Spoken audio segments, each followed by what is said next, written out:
sexual, horror o droga na hindi angkop sa mga bata.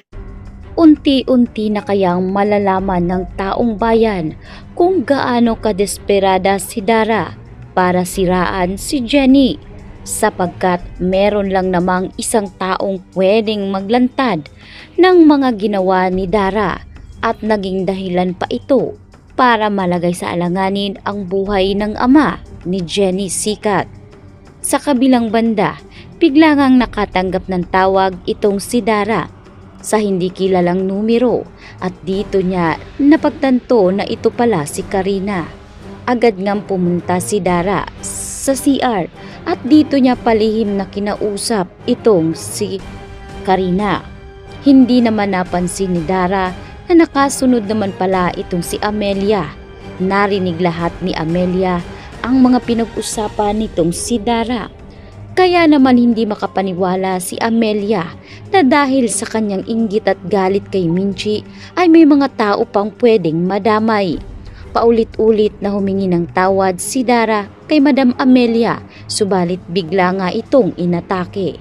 Matindi ang pag-aalala ni Dara ngayon dahil baka ano na ang mangyari kay Amelia at baka ito pa ang dahilan kung bakit mabilis ngang mawala si Amelia. Subalit dito nga agad pumunta ng ospital itong si Megan.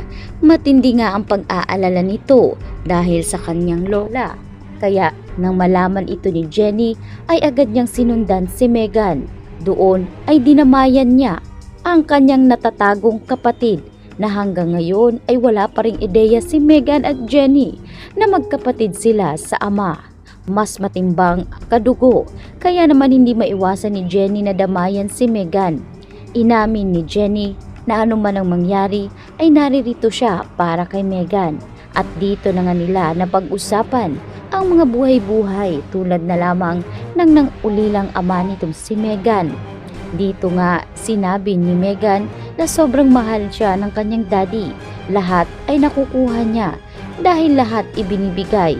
Subalit malungkot siya umano dahil maagang nawala sa kanya ang kanyang daddy Dio.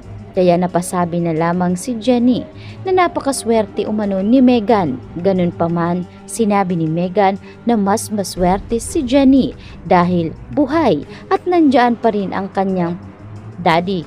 Kaya naman sinabi ni Jenny na siya ang pinakamaswerteng anak sa mundo dahil nagkaroon siya ng ama na tulad ni Perry.